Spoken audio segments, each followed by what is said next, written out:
श्री राम जी का विवाह और राज्याभिषेक दोनों ही शुभ मुहूर्त देखकर शास्त्रों के अनुसार विधि पूर्वक संपन्न किए गए थे।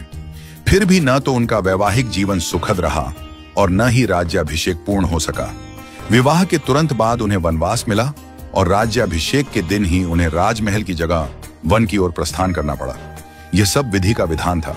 जब इस दुखद परिस्थिति का कारण पूछा गया तो महर्षि वशिष्ठ जी ने कहा, सुनहु भरत, भावी प्रबल बिलखी कहेउ मुनिनाथ, हानि लाभ जीवन मरण यश अपयश विधि हाथ।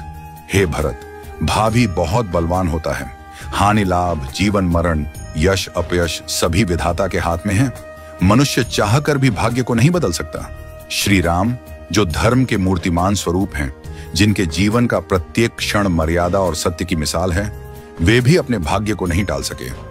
उन्हें वनवास मिला, पत्नी सीता को खोना पड़ा और अंत में उन्होंने स्वयं सरयू में जल समाधि लेकर अपनी लीला का समापन किया।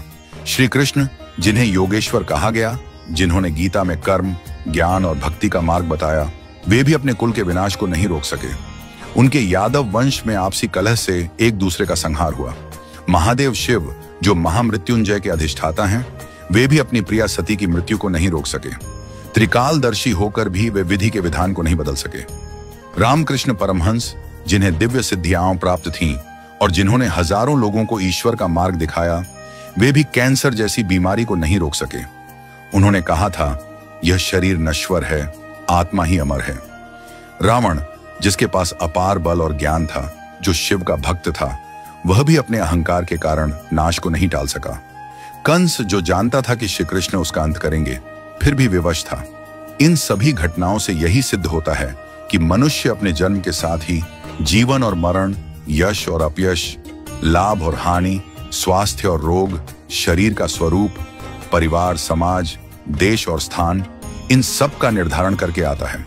मनुष्य को यह भ्रम होता है कि वह सब कुछ नियंत्रित कर रहा है, लेकिन वास्तव में सब कुछ ईश्वर के संकेत से ही चलता है।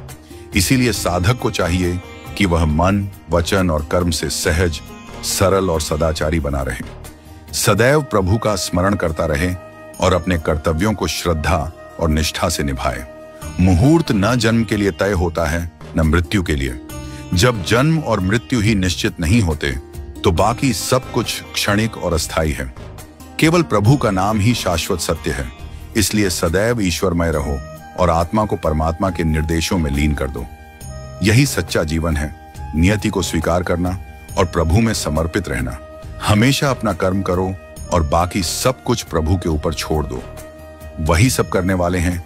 हम और आप तो बस कठपुतली हैं जो प्रभु की इच्छा से चल रहे हैं। तो जैसा प्रभु को चलाना है वैसे ही चलते रहो और जैसा प्रभु को करना उसको होने दो।